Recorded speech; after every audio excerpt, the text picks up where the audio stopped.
Madam जी, जैसे कि अभी पता चला कि अचानक से आपने विजिट करने का ये कैसे मन बना लिया, तो नहीं, आज का जो मसला है वो कैसा है? नहीं, इसके पहले भी हमने यहाँ पर विजिट किया है। हाँ जी। ये गोरेगांव सिद्धार्थ हॉस्पिटल लोगों को बहुत उपयोगी था जी। यहाँ, क्योंकि आसपास में ऐसी बड़ी सुविधा कहीं भी नहीं थी, लेकिन इसको डिमोलिश कर दिया इस हॉस्पिटल को, सिद्धार्थ रुग्णालय को। अब उसके बाद में इतना स्लो काम चालू है, समझो कि एक तरह से काम बंद है। तो ये कुछ उचित नहीं है, क्योंकि लोग इधर भाग रहे हैं उधर भाग रहे हैं, कुछ डिपार्टमेंट कुपर में ज्वाइंट किया है, कुछ अलग जगह किया है, तो इस तरह से लोगों को सुविधा नहीं मिल रही है और लोग नाराज भी हैं। और हम लोग भी लगातार प्रभाग समिति में मीटिंग ले रहे हैं, वार्ड ऑफिसर, डीएमसी के पास, कमिश्नर को भी बता रहे हैं, लेकिन उसके बाद भी जिस तरह का रिजल्ट आना चाहिए था वो नहीं आया है। लेकिन मैं आने वाले जो समय में कमिश्नर को एक पत्र लिखने वाली हूँ कि जिस तरह से सिद्धार्थ हॉस्पिटल का काम एकदम स्लो है और जनता को जो सुविधा चाहिए वो नहीं मिल रही है, इसी तरह से सेम एक दूसरा पत्र कि हमारे सभी नगर सेवक, प्रभाग समिति के अध्यक्ष, सभी लोग मिलकर, और हम सभी लोग लगातार प्रयत्न कर रहे हैं कि हॉस्पिटल जल्द से जल्द बने, लेकिन ऐसा कुछ दिखाई नहीं दे रहा है। तो एक महापौर को भी हम लोग लेटर लिखने वाले हैं कि आप इस पे विशेष रूप से ध्यान दीजिए। इसके पहले भी हमने कमिश्नर के साथ मीटिंग ली थी, डीएमसी के साथ मीटिंग थी।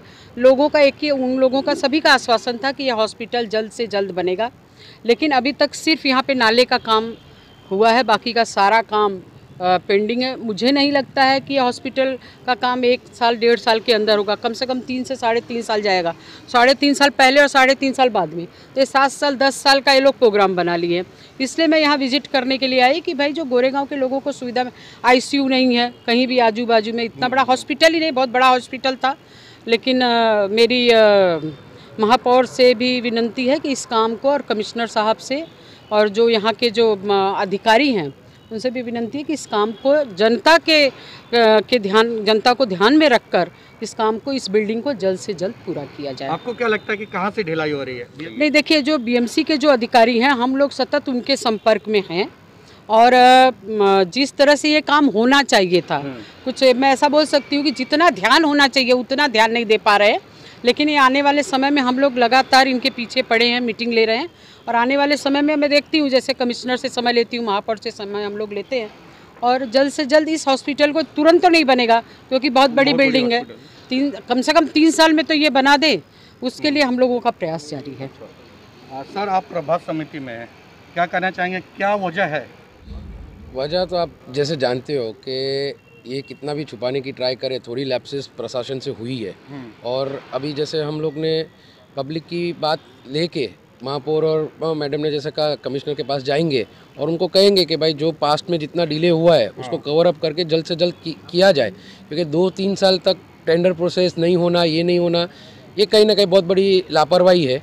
और जबकि आप जानते हो कि पूरी दुनिया कोविड में जूझ रही थी, वैसे समय पे कमिश्नर और एडिशनल कमिश्नर ने इस पे इतना ध्यान ना देते हुए वो भी कहीं का एक चूकी है। हम उनका ध्यान इस पे आकर्षित करेंगे और उनको बोलेंगे कि अब जितना फास्ट हो सके उतना फास्ट होके टेंडर करके ये बिल्डिंग का काम जल्दी से जल्दी चालू होना चाहिए, और आने वाले समय में गोरेगांव को एक अच्छी सी हॉस्पिटल मिलनी चाहिए। यहाँ नाट्य गृह बनेगा, जैसे दादर में है और जगह पे है, यहाँ पे गोरेगांव कर लोगों के लिए नाट्यगृह बनेगा, लोगों के लिए बनेगा, लेकिन वो कब सपना पूरा होगा मुझे मालूम नहीं, लेकिन नाट्यगृह भी बनना चाहिए। और जो हमारे मार्केट के लोग हैं यहाँ पे, जो भूमिपुत्र हैं, जो 50 साल से 60 साल से बिजनेस कर रहे हैं, उनको पहले फर्स्ट फेज में उनको यहाँ पर देना चाहिए और उनका धंधा और बिजनेस शुरू होना चाहिए। इसके लिए हम लोग यहाँ विजिट पर आए हैं। अच्छा, जैसे कि एक बात पूछना चाहूँगा कि आप बोल रहे हैं लेटर वगैरह और मीटिंग वगैरह कर रहे हैं, यह काम जल्दी से जल्दी होने वाला है? नहीं, देखिए, काम हो सकता है, काम होगा, ऐसा नहीं है, लेकिन लेट होगा, वही मुझे डर लग रहा है कि कितना समय लगेगा। इसके पहले भी जब दूसरे भी कमिश्नर थे तब भी हमने मीटिंग किया था, ये अभी कमिश्नर से भी हमने समय मांगा है, और महापौर को भी हम कहेंगे, पालक मंत्री जी को जाके मिलेंगे। देखिए, जो हमारा सिस्टम है काम करने का, नहीं तो फिर जो सिस्टम के खिलाफ जाके तो हम काम नहीं कर सकते, लेकिन हमारे जो मार्केट वाले अगर उनको किसी प्रकार की तकलीफ आती है तो हमको तो फिर रास्ते पे संघर्ष करना होगा। हर्ष जी, आपका ये वार्ड लगता है, आप यहाँ के नगर सेवक हैं, कैसे फेरी वालों की जो समस्या है किस तरह से आप फेस कर रहे हैं? पहले आपको एक रिक्वेस्ट करूंगा कि ये हमारे फेरी वाले नहीं है, ये मार्केट के भूमिपुत्र है, दुकानदार है, मार्केट के रेंट लीज होल्डर है, 50 साल से उनकी पीढ़ी बाई पीढ़ी इन्होंने यहाँ पे काम किया है। जैसे मैडम ने अभी कहा है कि 92-95 से हम लोग नाट्यगृह का एक स्वप्न हमको दिया गया था।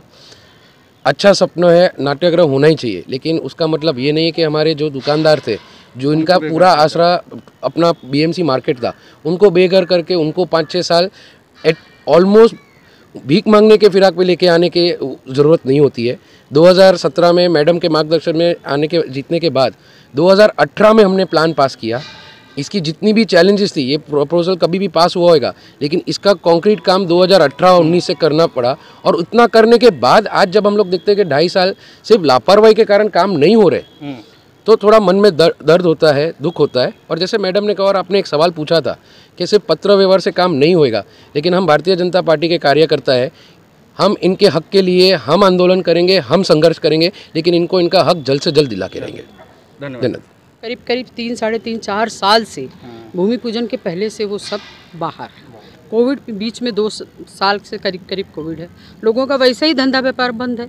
अब इनका तो एकदम से ही बंद है ना, कोई इनका कुछ है ही नहीं है, सब घर में बैठे हैं। तो गरीब आदमी के ऊपर भी ध्यान देना चाहिए, इतना भी अन्याय नहीं होना चाहिए कि वो कुछ कर नहीं पा रहे हैं। तो इसलिए हमारे जो नगर सेवक हैं, प्रभाग समिति के अध्यक्ष हैं, हम लोग हैं, हमारे पार्टी के कार्यकर्ता हैं, हम लोग यहाँ पर ये पहली बार विजिट के लिए नहीं आए हैं। हम लोग हाँ कई बार हम लोग यहाँ आते रहते हैं और भाई इनको कहते हैं कि भाई आप इस काम को पूरा करो। अब ये कह रहे हैं कि 2024 में हम काम करेंगे। हम लोगों का कहना है कि अब 2024 में पूरी बिल्डिंग बनाइए, लेकिन उसके पहले आप जो हमारे मार्केट के लोग हैं उनका तो हाँ उनको तो फर्स्ट फेज़ में आप दे दीजिए। उसके लिए रिक्वेस्ट करने के लिए आए हैं। और जैसे कि मैंने बताया कि पालक मंत्री जी को, महापौर जी को और कमिश्नर जी को मैं लेटर लिखने वाली हूँ कि सर इस पे जितना ध्यान देना चाहिए उतना आप लोग ध्यान नहीं दे रहे। हम लोग 2018 से हम लोग लाइसेंस ही है मार्केट के, जिसमें हम लोग 206 हम लोग टेंट है 200 के ऊपर। और कुछ विषय ऐसे थे, जब हमारी मीटिंग हुई थी मैडम साहब ने हमारा बहुत सहयोग किया था। कुछ चीज़ें हमको लिखित में देने वाले थे, कुछ चीज़ें हमको प्लान बताने वाले थे और कुछ हम लोग को जगह बढ़ा के भी देने वाले थे। उस विषय में भी मैडम जरा आप बीएमसी से पूछिए कि क्या है क्या नहीं, क्योंकि कुछ चीज़ें हम बहुत मतलब आज हम लोग ने तो हमारा धंधा गुजार लिया, लेकिन आज जैसे मॉल वगैरह आ गया है, सब कुछ हो गया है, तो हम लोग 6x6 की दुकान में धंधा नहीं कर सकते। हम लोग बोल रहे कि जो एक्स्ट्रा जगह बनेगा उसमें हम लोग को भी कुछ फायदा दो। हम लोग भी रेडी रिकनर के हिसाब से हम लोग भी पैसा देने को तैयार है, लेकिन ये लोग जो दूसरे को बेच रहे उससे अच्छा जो मार्केट वाले हैं उनको जगह देनी चाहिए ना उन लोगों को, क्योंकि हम लोग 40 साल 50 साल से यहाँ बैठे। ये तो सही कह रहे हैं कि जब ये एक्स्ट्रा पेमेंट देने को भी तैयार है तो इनको घर दुकानें तो मिल जाती। इसके बारे में भी मीटिंग इसके बारे में भी कमिश्नर से मीटिंग हुई है। उसके बारे में भी सोच विचार चल रहा है, लेकिन अभी कोई सही निर्णय तक पहुँचे नहीं है। हाँ, भूमि पूजन के समय मार्केट को आश्वासन आदित्य ठाकरे जी ने आश्वासन दिया था, ये एरिया बढ़ा के देते हैं करके आश्वासन दिया था।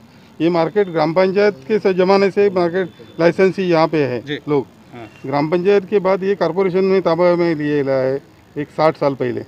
तो 60 साल में जब दूसरी टाइम डेवलपमेंट हो रही तो लोगों की जो डिमांड है, आज दुकानें 6x6 की जो दुकानें हैं उसमें एक 20%, 10-20% एक्स्ट्रा बढ़ा के मिले। जो चार्ज हम लोग उसका चार्ज जो रहता है, रेवेन्यू जो आप गवर्नमेंट का जो जमा कर सकते हैं, हम लोग कर देने के लिए तैयार है। तो जरूरी चीज ये नहीं हो रही है सर। आज 35% फंजेबल हर जगह पे मिल रहा है 35%, तो हम लोग भी यही डिमांड करें तो 35% फंजेबल वो हमको तो मिले, जो फ्री में मिलता है, हर इंसान को फ्री में मिलता है। कमिटमेंट भी किए और जो फ्री में मिलता है सबको, वो कमिटमेंट का अभी तक हम लोगों को कोई प्रॉपर आश्वासन नहीं मिला है ना। हमारे पास कुछ भी लिखित में, हम लोग ने बीएमसी पे भरोसा करके जगह खाली किया, हमारे पास लिखित में कुछ भी नहीं है। अभी मैडम के पास आप लोग की क्या गुहार है? बस मैडम से यही दरख्वास्त है कि हम लोग को कुछ हम लोग को लिखित में मिल जावे, हमको जो 35% फंजेबल जो हमको फ्री में मिलता है, हमारा हक का है, वो हमें मिले। उसके बाद जो एक्स्ट्रा मिलने वाला उसका हम लोग रेडी रेकनर के हिसाब से पैसा देने को भी तैयार है। नहीं, वो बात सही है। जब आदित्य ठाकरे जी आए थे भूमि पूजन के लिए, ये लोग एकदम सही बात बोल रहे हैं। तब उस समय वार्ड ऑफिस में एक छोटी सी मीटिंग बैठक भी हुई थी। तो उस समय मैंने आदित्य ठाकरे जी को कहा था कि 6x6 की इनकी दुकान है, आप उसको 7x7 कर दीजिए। और तो मैंने उनको ये भी कहा कि भाई बाला साहेब ठाकरे जब जिंदा थे उन्होंने बहुत गरीबों को मदद किया है, तो आपके ऊपर तो सभी को बहुत विश्वास है और ये सब गरीब लोग हैं। तो उन्होंने उसी समय ये कहा था कि द्या बोले, करो बोले।